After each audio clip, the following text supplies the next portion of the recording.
जिस मामले में सुप्रीम कोर्ट ने सुनवाई भी की है, इसका फैसला क्या आया और अब आगे क्या होगा ये भी आपको बताएंगे। खबर विपक्षी गठबंधन में एकता को लेकर उठे सवालों की भी है। खबर शशि थरूर के उस लेख की भी है जिसमें सवाल कांग्रेस पर ही उठ रहे हैं। ये सभी खबरें आपको दिखाएंगे, लेकिन न्यूज 360 की शुरुआत आज छांगुर बाबा की उस खबर से जिसके काले कारनामों के पन्ने खुलते ही जा रहे हैं। आप भी देखिए ये रिपोर्ट। छांगुर बाबा के खुलते जा रहे हैं एक से एक किस्से। किलेनुमा कोठी में बना रखा था गुप्त कंट्रोल रूम। कंट्रोल रूम था छांगुर बाबा का बेडरूम। 1500 महिलाओं का कराया धर्मांतरण। जमालुद्दीन उर्फ छांगुर बाबा के काले कारनामों की किताब खुलती ही जा रही है। इस किताब के हर पन्ने में छांगुर बाबा का काला सच उजागर होता जा रहा है। इस बाबा के एक से एक किस्से सामने आ रहे हैं। अब इस छांगुर बाबा की पहचान एक ऐसे शातिर धर्मांतरण गिरोह के मास्टरमाइंड की बन चुकी है जिसने न केवल हजारों महिलाओं को शिकार बनाया बल्कि एक संगठित इस्लामी दावा नेटवर्क को खड़ा करने की गहरी साजिश भी रच डाली। और इसी साजिश की सजा अब योगी सरकार इस छांगुर बाबा को दे रही है।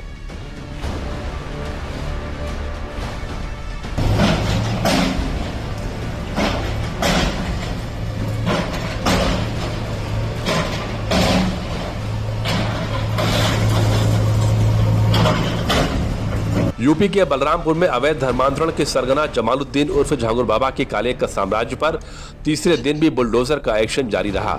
सरकारी जमीन पर अतिक्रमण कर बनाई गई छांगुर बाबा की आलीशान किलेनुमा कोठी पर प्रशासन का बुलडोजर लगातार गरज रहा है। हालांकि बाबा की यह कोठी इतनी मजबूत है कि इसको तोड़ने के लिए जेसीबी को भी जद्दोजहद करनी पड़ रही है। छांगुर बाबा ने अपनी इस मजबूत कोठी में 10 मिलीमीटर से 15 मिलीमीटर तक की मोटी मोटी सरिया लगवा रखी है। इसका कंक्रीट मटेरियल भी ऐसा इस्तेमाल किया गया जो आमतौर पर ब्रिज और पुल निर्माण में प्रयोग होता है। इसी के चलते बाबा की कोठी बेहद मजबूत है जिसको तोड़ने में बुलडोजर को भी काफी मशक्कत करनी पड़ रही है। छांगुर बाबा ने अपने काले साम्राज्य को चाहे जितनी मजबूती के साथ बनवाया हो, लेकिन कानून का शिकंजा इस मजबूती पर भारी ही है।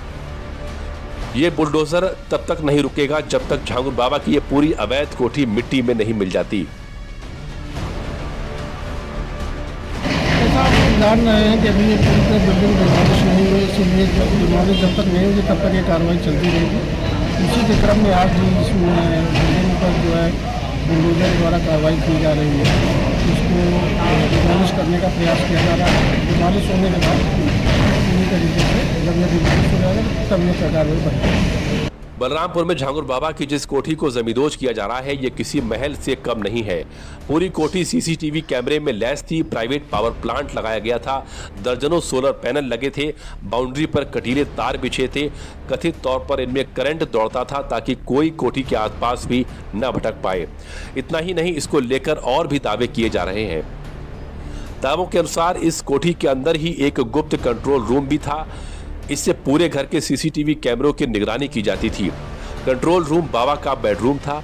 अंदर जाने वाले हर व्यक्ति की रिकॉर्डिंग होती थी। छांगुर बाबा के इन्हीं काले कारनामों पर योगी सरकार का एक्शन हुआ है और बुधवार को सीएम योगी भी इस बाबा पर जमकर बरसे थे। समाज विरोधी और राष्ट्र विरोधी कार्रवाई में लिप्त तत्वों के खिलाफ कैसे कार्रवाई हो रही है। कल बलरामपुर में आपने देखा होगा एक जल्लाद को हम लोगों ने वहां पे भी गिरफ्तार किया है। कैसे वहां हिंदू बहन बेटियों के इज्जत के साथ खिलवाड़ करता था, पैसे में सौदेबाजी करता था। लेकिन अब ऐसे तत्वों के साथ सख्ती की जा रही है। हम समाज को भी टूटने नहीं देंगे। राष्ट्र विरोधी और समाज विरोधी तत्वों को भी चकनाचूर करके रहेंगे और धरती माता के स्वास्थ्य की रक्षा भी करेंगे। मां की स्मृतियों को भी जीवंत बनाएंगे। दावों के अनुसार छांगुर बाबा भारत नेपाल सीमा पर दवा केंद्र बनाने की भी पूरी योजना पर काम कर चुका था। इसके लिए विदेशों से फंडिंग भी आनी शुरू हो गई थी।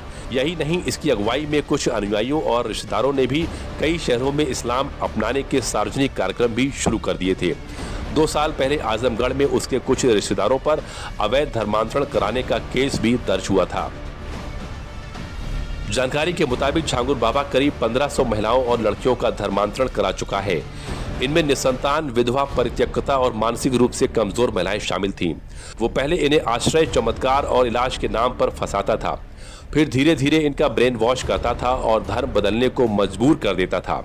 अब भी कई ऐसे लोग हैं जो उसे पीर, रूहानी बाबा और मसीहा मानते हैं और एटीएस के खुलासों के बावजूद उसके खिलाफ बोलने को तैयार नहीं हैं। झांगुर बाबा का नेटवर्क महाराष्ट्र और दुबई तक फैला हुआ है। नवीन वोहरा और नीतू रोहरा उर्फ नसरीन उसके पहले शिकार बताए जाते हैं, जिनके माध्यम से उसने धर्मांतरण के इस नेटवर्क की नींव डाली थी। और झांगुर बाबा दुबई तक फैले नेटवर्क का जो दावा किया जा रहा है वो हकीकत भी लग रहा है, क्योंकि बलरामपुर में झांगुर बाबा की जिस कोठी को जमींदोज किया गया है, जब वहां अधिकारी जांच के लिए पहुंचे तो वहां मिले सामानों ने सबको चौंका दिया। इसमें उर्दू में पैक किए गए डेली यूज प्रोडक्ट्स भी मिले, दुबई से मंगाया गया स्पेनिश तेल मिला, शारीरिक शक्ति बढ़ाने वाली दवाइयां मिली, विदेशी डिटर्जेंट, इत्र, खाने पीने की चीजें भी मिली।